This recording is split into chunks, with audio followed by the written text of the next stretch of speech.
एक अष्टमैथुनों के अंतर्गत ही। और ये भयानक रोग है, भयानक रोग। इसमें संकोच की बात नहीं, जैसे डॉक्टर से संकोच नहीं, ऐसे शास्त्र और सदगुरुदेव ये संकोच का विषय नहीं। ये वो भयानक रोग है जो कैंसर से भी, टीबी से भी बड़ा भयानक रोग है, बड़ा भयानक रोग। उसकी तो औषधि, इसकी औषधि नहीं है। वो तो प्रारब्ध से आ रहा है। ये आप वर्तमान क्रिया को बिगाड़ कर अपना नाश कर रहे हैं। छोटे छोटे बच्चे जब स्कूलों में जाते हैं और उनको गलत विद्यार्थियों का संग मिलता है, तो प्रत्येक 100 में एक को नहीं कह सकते, 99 के जैसा हम मिले हैं अभी तक, 100 में एक को नहीं कह सकते, लेकिन 99 ऐसे मिले हैं, 100 में 99 जो इस रोग से ग्रसित हैं। पहले शायद वो पढ़ाई अपने लोगों के यहां नहीं थी। आज हमें बच्चे बताते हैं कि एक चैप्टर भी इसी प्रसंग का रखा जाता है। किसी विद्यार्थी जीवन से आए हुए साधु वेश में अपने उपासक ने बताया कि हम लोगों को शिक्षा दी जाती है कि जैसे खून निकल जाता है तो नया खून और बलवर्धक बनता है, ऐसे ही इस ब्रह्मचर्य का नाश करना अति आवश्यक है, क्योंकि वो हटेगा तो समस्त मांसपेशियों में नई शक्ति जागृत होगी। बोलो कितनी बड़ी हानि की बात, कितने बहुत बड़े दोष की बात है। छोटे छोटे बालकों की, जिनकी किसी भी तरह से ब्रह्मचर्य नष्ट करने की अवस्था नहीं हुई, वो अपने ब्रह्मचर्य का संहार कर रहे हैं केवल केवल मनोरंजन के लिए। प्लेग, इन्फ्लुएंजा, ये रोग इतने बड़े महामारी नहीं जितना महामारी ये रोग है, जिसे बच्चे और बच्चियां खिलवाड़ समझ रहे, मनोरंजन समझ रहे, ये करना आवश्यक ही है ऐसा समझ रहे, सुविधाएं दी जा रही, कहा जाता खेलो हंसो, मार दिया। अभी किसी योग्य नहीं हो पाए और उनको सारी योग्यता नाश करने की शिक्षा दे दी गई और नष्ट हो गए। ना वो गृहस्थी लायक रह गए, ना विरक्ति लायक रह गए। ये जो हस्तमैथुन जनित महारोग से, भयानक रोग से ग्रसित साधक जो भी मनुष्य, जो भी बच्चे हैं, सावधानी, बिल्कुल अपनी मृत्यु का वर्ण कर रहे हैं। और हम ये पक्की बात कर रहे हैं, 100 में 99 इस दोष से ग्रसित हैं। 100 में 99, 98 नहीं, 99। और हम जब उनसे पूछते हैं तो पता चलता है ये केवल स्कूल में ही पूरी ट्रेनिंग हो जाती है। आपस में 4 बच्चे बैठकर ऐसे गंदे आचरण से युक्त हो जाते हैं जो जीवन में इससे निकल पाना बड़ा कठिन है। नाना प्रकार की, गंगा की कसम, यमुना की कसम, भगवान की कसम, गुरु की कसम, सब कसम एक तरफ, खाने के बाद 1 मिनट बाद जहां वो अपने स्वरूप में कामाग्नि जागृत हुई, नष्ट हो जाता है साधक।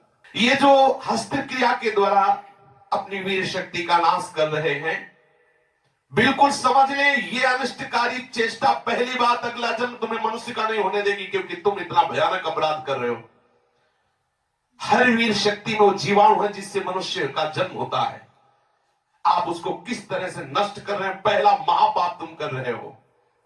दूसरी बात, जैसे किसी लकड़ी में घुन लग जाता है, अंदर अंदर उसे खाली कर देता है, ऐसे ही ये क्रिया हर साधक को, हर बच्चे को, हर मनुष्य को जर्जर कर देती है, उत्साहहीन कर देती है, निकृष्ट भावना से युक्त कर देती है। कोई भी इस हस्त क्रिया को यदि स्वीकार किए हैं तो उसका फल देख ले, बिना प्रयास के वो वीरहीन होता रहेगा। कसम खाइए कि मैं जीवन में कभी हस्तमैथुन नहीं करूंगा। श्री जी को साक्षी करके इसका निर्वाह कीजिए, विश्वास कर लीजिए, आपकी परमार्थिक या व्यवहारिक जो भी उन्नति सबके नाश का प्रधान कारण है। आप ऐसे कारण को स्वयं कर रहे हैं। गृहस्थी धर्म में तो जब संयोग होगा तब होगा, आप इसमें प्रतिपल मर रहे हैं, प्रतिपल। और ये आपको इतना कमजोर, इतना परास्त कर देगा, आप भगवत मार्ग में चल नहीं सकते। आप इसे निश्चय करें, इसी क्षण निश्चय करें कि मैं कभी भी हस्त क्रिया के, तो कोई भी साधक, स्त्री या पुरुष, कोई भी साधक, किसी भी प्रक्रिया के द्वारा हम ऐसा, जब तक गृहस्थ धर्म से युक्त होकर हम भगवत पूजा की भावना से संतानोत्पत्ति वाली क्रिया, वो अलग चीज, अपने किसी चेष्टा के द्वारा हम ऐसा नहीं करेंगे। जो ऐसा करते हैं उनकी समस्त इंद्रियां दुर्बल होती जाती हैं, एक एक नस से उनकी शक्ति का ह्रास होता जाता है और उनके मुंह में पीलापन, सिकुड़न बिना वृद्धावस्था के से दिखाई देने लगती है।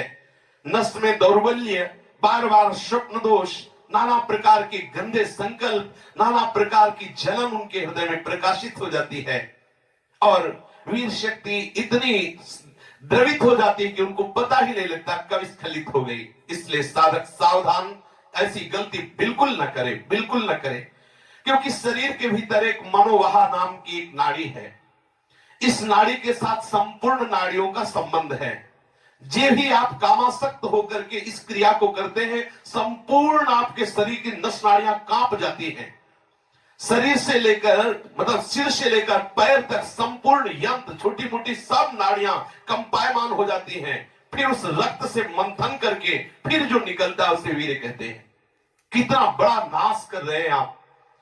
इस धातु से दौर्बल्य, प्रमेह, स्वप्न में, मनोमेह बड़े कठिन कठिन रोग घेर लेते हैं। पक्षघात, ग्रंथिवात, संधिवात, अपस्मार, मिर्गी, पागल पर भीषण भीषण पीड़ाएं शरीर में, न जाने कितने निंदनीय रोग इस क्रिया के द्वारा होने लगते हैं। इसलिए प्रत्येक उपासक को, चाहे वो गृहस्थ मार्ग का हो या विरक्त मार्ग का हो, बिल्कुल ऐसी क्रिया ना करें।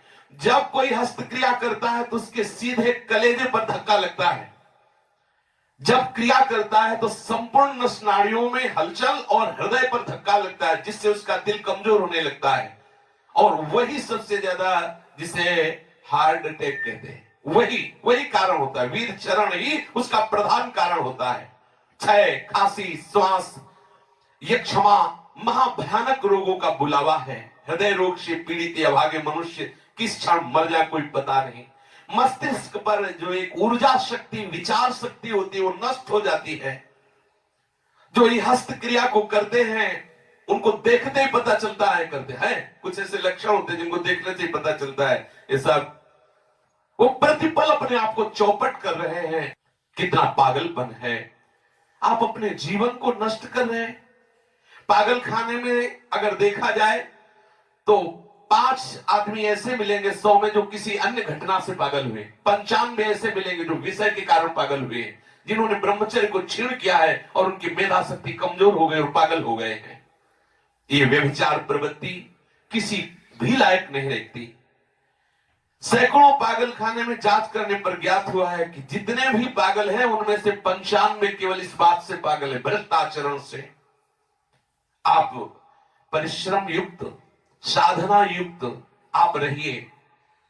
ये आजकल के माता पिता स्वयं सावधान नहीं, बच्चों के सामने ऐसी चेष्टाएं करते हैं कि उनकी सामर्थ्य नहीं कि अपने बच्चों को रोक सके। वो समझते हैं कि बच्चों से ये बातें करना ठीक नहीं है।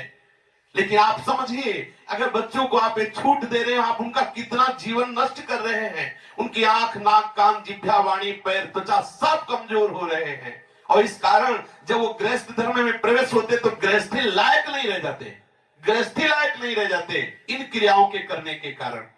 माता पिता को, सदगुरु को चाहिए, उपदेशक को, कि अपने आसपास इस बात को कहे कि वो कभी ऐसी गंदी चेष्टाएं ना करें। सदगृहस्थी में जान, देखो पहले आचार्य परंपरा थी, सब जाकर गुरुकुल में रहते थे, ब्रह्मचर्य रहते थे। फिर जिनको गृहस्थ में जाना होता वो गृहस्थ में जाते, जिनको नैष्ठिक ब्रह्मचर्य का व्रत लेना होता वो वैरागी होते। दोनों महान पुरुष बनते। वो गृहस्थी में जाकर धर्म पूर्वक चलते हुए पुनः वैरागी को धारण करता और विरक्ति में जाकर वो महापुरुष बन जाता।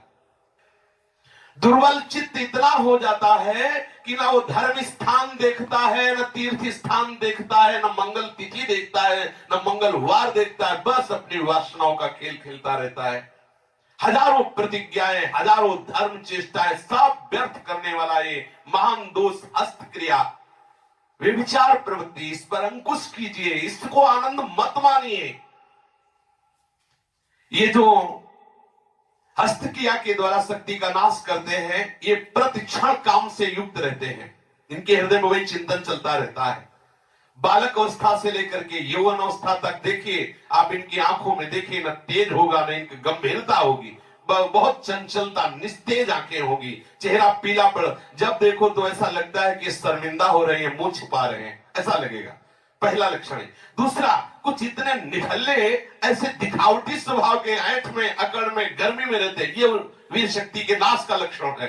गंभीरता नहीं, शांति नहीं, उदारता नहीं, धैर्य नहीं है, वो अपने को बड़ा दिखाना चाहते हैं, ये सब उसके नाश के लक्षण हैं। ये क्रिया हर साधक को, हर बच्चे को, हर मनुष्य को जर्जर कर देती है, उत्साहहीन कर देती है, निकृष्ट भावना से युक्त कर देती है। कोई भी इस हस्त क्रिया को यदि स्वीकार किए हैं तो उसका फल देख ले, बिना प्रयास के वो वीरहीन होता रहेगा। कसम खाइए कि मैं जीवन में कभी हस्तमैथुन नहीं करूंगा।